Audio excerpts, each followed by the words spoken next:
አዎ ይሄው መርዝ ጠጣለሁኝ ያሳያለሁ እንደማልሞት ማለት ነው። መርዝ ጠጥቻ ያሳያለሁኝ።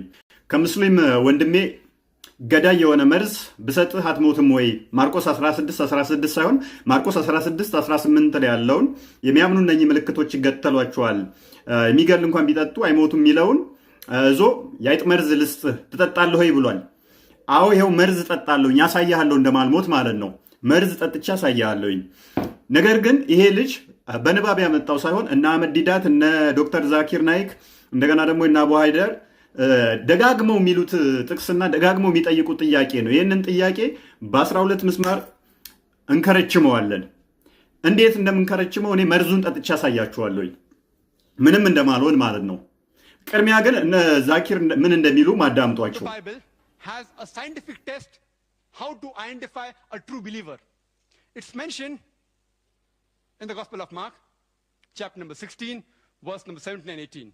It says that there will be signs for true believers, and amongst the signs, in my name, they shall cast out devils. They shall speak foreign tongues, new tongues. They shall take up serpents. And if they drink deadly poison, they shall not be harmed. And when they place their hand over the sick, they shall be cured. This is a scientific test. In scientific terminology, it's known as the confirmatory test for a true Christian believer. In the past 10 years of my life, I have personally interacted with thousands of Christians, including missionary. I have not come across a single Christian who has passed this confirmatory test of the Bible. I have not come across a single Christian who took poison. I have not come across any who took poison and who has not died.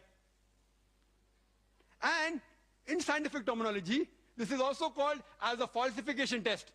That means if a false person tries and does this test, takes poison, he will die. Okay. ዶክተር ዛኪር ያለውን ሰምታችሁታል። አንድ ሰው አላገኘውም አለ። መርዝ ጠጥቶ የሚያረጋግጥ ሳይንቲፊክ ነው አለ። ይህንን ሳይንቲፊካሊ ካደረጋችሁት ወይንም ደግሞ ፕሩቭ ካደረጋችሁልኝ ክርስቲያን ሆናለሁ። ስለዚህ አንድ ሰው የሚያረጋግጥልኝ አጥቻለሁ ነው እያለ ነው ያለው። ይህንኛው ልጅ ደግሞ መርዝ እንድጠጣ ግብዣ አድርጎልኛል። መርዙ ፊቴ ተቀምጧል። ልጠጣው እጠጣዋለሁኝ። ነገር ግን ይሄ መርዝ ብጠጣ ታምናላችሁ? አታምኑ። ምክንያቱም መርዝ አይደለም ትላላችሁ። ኦኬ መርዝ አይደለም። አዎ ግን እንዴት እንተማመን ታዲያ? ገዳይ የሆነ መርዝ አይጥ ተራ ነገር ነች። ለምን የሬሳ ማድረቂያ አይሆንም? ገዳይ የሆነ መድኃኒት አንተ ራስህ ገዝተህ ታመጣልኛለህ። ያን ገዳይ የሆነ መርዝ እኔ ገዝቼ ብጠጣ ገዳይ አይደለም ብለህ ስለምትከራከር አንተ ራስህ ገዳይ የሆነው መርዝ ገዝተህ ታመጣና ትሰጠኛለህ። ከመስጠትህ በፊት ግን በኢትዮጵያ ባህል፣ ወግ፣ ስርዓት መሰረት አንድ ሰው ግብዣ ሲያቀርብ ዝም ብሎ ብሉ ጠጡ አይደለም የሚለው፣ አብሮ እየበላ እየጠጣ ነው አይደለ? ቀምሰህ ትሰጠኛለህ። መርዝን ያልቀምስም ይገለኛል እንዳንተል ደግሞ ነብይህ እንደዚህ ብለዋል። ላንብብልህ። ቡሃሪ 54:45 ላይ ናሬትድ ሳይዳ Allah's messenger said, he who eats 7 ajawa dates every morning will not be affected by poison or magic on the day he eats them ይላል። ስለዚህ 7 ቴምር አጃዋ ዴት ቴምር ማለት ጥቁሩ ቴምር በሳውዲ ውስጥ በብዛት የሚመረተው ነው። እሱን የበላ አለ መርዝ ቢሰጠው አለ ወይንም አለ ማጂክ ቢደረግበት በዛን ቀን ምንም አይወርም አለ። ኦኬ እኔ 7 ቴምሩን አዘጋጅልሃለሁ። አንተ ገዳይ ያልከው መርዝ ይዘህ ትመጣለህ። እኔ 7 ቴምር ሰጣለሁ። እሱን ትበላና መርዙን ቀምሰህ ገዳይ መሆኑን ለኔ ትሰጠኛለህ። እኔ እጠጣልሃለሁ። ትስማማለህ? ተስማማ? እስማማለሁ። እኔ ሬዲ ነኝ። እስማማለሁ። ነገር ግን በዚህ ጉዳይ ላይ በማርቆስ ምዕራፍ 16:18 ላይ ያለውን ብዥታ ልንገራችሁ። ሙስሊሞች ደጋግመው ይህንን ጥያቄ ያነሱታል። ደጋግመው ብዙ ጊዜ ምላሽ ይሰጥበታል። ብዙ ጊዜ ምላሽ የሚሰጠው ጌታ አምላክህን አትፈታተነው በሚለው ነው ምላሽ የሚሰጠው። አንዳንድ ከፕሮቴስታንቱ ደግሞ ይህን ክፍል ማይቀበሉት አሉ። ከቁጥር 9 እስከ 20 ያለው ጭማሪ ነው ብለው የሚያምኑ አሉ። ለምሳሌ በእስልምና ላይ የሚሰራው ዴቪድ ውድን ብታዩት እሱ ራሱ በዚህ ላይ ክርክር አድርጎ ነበር። አዳምጡት። ቆይ also states that true Christians can drink poison, Mark chapter 16, and not be harmed. My question is, why don't the vast majority of Christians follow these rules. And if they do, I would like Mr. Wood, I have a vial of whiteout, liquid paper, highly toxic. I would like Mr. Wood to swig this bottle of whiteout. If he does not do it, then he does not agree that this is the word of God, because he's a Christian, and Jesus says, according to the Gospel of Mark chapter 16, that he can drink poison and survive. If he does not do it, then he is admitting this is not the word of God. If he does do it and he survives, I am willing to become a Christian tonight. Did you say a bottle of whiteout? I might do that for you. As far as the mark, that comes from the end of Mark, which practically every scholar, every Bible scholar in the world says was not authentic, that this was a later addition. And so that's not in the early source material. As far as our earliest records don't have that part about the... እንደሰማችሁት ነው። ዴቪድ ውድ የኛውን ክፍል አይቀበለውም።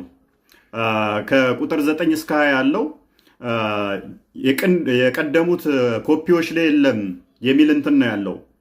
ከቀደሙት ኮፒዎች አንዱ ግዕዝ ነው፣ የቤተክርስቲያናችን መጽሐፍ ነው። ስለዚህ እኛ የማርቆስ ወንጌል ምዕራፍ 8 በኋላ ያለው እስከ 20 ያለው በቀደሙ መጽሐፍቶቻችን ውስጥ ስላለ እንቀበለዋለን። ስለዚህ እዛ ላይ የሚናገረው ብዛት ጌታችን ኢየሱስ ክርስቶስ ከትንሣኤ በኋላ ለመግደላዊት ማርያም እንደተገለጠላት፣ ለብዙ ሕዝብ እንደተገለጠ፣ ከዛ በኋላ እንዳረገ፣ ሐዋርያቱን ወደ ዓለም ሄደው እንዲሰብኩ፣ ያመነ የተጠመቀ ይድናል የሚለው ፓርት፣ እንደገና ደግሞ ማረጉን የሚናገር ክፍል ነው።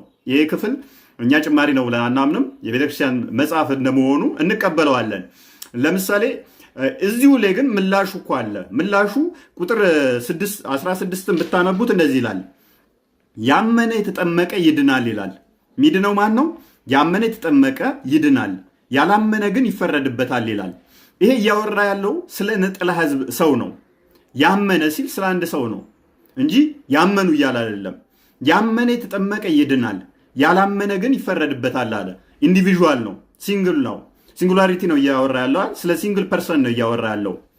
ቁጥር 17 ላይ ግን ስንሄድ ይቀየራል። ለዛ አይደለም 17 እንደዚህ ይላል፣ ይህችን ምልክት በስሜ የሚያምኑትን የሚያምንን አይደለም የሚለው፣ የሚያምኑትን ትከተላቸዋለች።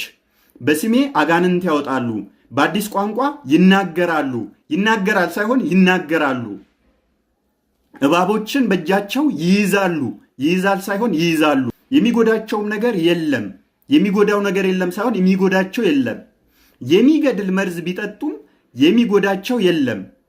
በደዌያን ላይ እጆቻቸውን ይጭናሉ፣ ደዌያንንም ይፈውሳሉ ይላል። ይሄ ጸጋ ለብዙዎች የተሰጠ ነው እንጂ ለእያንዳንዱ ለግለሰቦች የተሰጠ አይደለም። ቁጥር 16 ላይ እንደነገርኳችሁ ማመን መጠመቅ የእያንዳንዱ ነው። ይህንኛው ግን ለብዙሃን እንደተሰጠ የሚያሳየው ምንድን ነው? እንደዚህ ያደርጋሉ ነው። በአንደኛ ቆሮንቶስ ምዕራፍ 12 ቁጥር 4 ላይ ደግሞ የጸጋ ስጦታዎች ልዩ ልዩ ናቸው ይላል፣ መንፈስ ግን አንድ ነው ይላል። ስለዚህ እነኚህ ጸጋዎች አንዱ ጋር ያሉት አንዱ ጋር ላይኖሩ ይችላሉ። አንዱ ድውያንን ሲፈውስ፣ አንዱ በልሳን ሊናገር ይችላል። አንዱ የሚገድል እንኳን ቢጠጣ፣ አንደኛው ደግሞ በአዲስ ቋንቋ ሊናገር ይችላል። ስለዚህ እነኚህ የጸጋ ስጦታዎች ልዩ ልዩ መሆናቸውን ስለሚናገር እዛው ፓርት ላይ ነሰሰርሊ ግለሰብ ወይም አማኝ የግዴታ መርዝ ጠጣ የሚያስብል አይደለም ጥቅሱ። ነገር ግን እኔ የሰጠው ሳይ ቡሃሪ 54:45 ላይ እያንዳንዱ ሙስሊም ይህንን እንዲያደርግ የሚያዝ ነው። አላስ ሜሴንጀር ሴድ he who eats 7 ajwa dates every morning will not be affected by poison or magic on the day he eats them ይላል። ይሄ እያለ የሚገልጸው ማንን ነው? ግለሰብን ነው። ስለዚህ ግለሰቡ 7 ቴምር ከበላ ምንም አይሆንም ነው የሚለው። የኛስ ምንድነው እያለ ያለው? እንደዚህ የሚያደርጉ አሉ፣ እንደዚህ አይደል? ትክክል ነው። ምንም ይሄ ዳውት የለውም ማለት ነው። በእኛ ተቀባይነት አለው። አስቀድሜ እንዳልኩ ግን በሀገራችን ግብዣ ላይ ቀምሶ ማቅረብ የተለመደ ስለሆነ እችን ሐዲስህን መሰረት በማድረግ ቀምሰ መርዙን ትሰጠኛለህ፣ ጠጣላለሁ እኔ። ቴንክ ዩ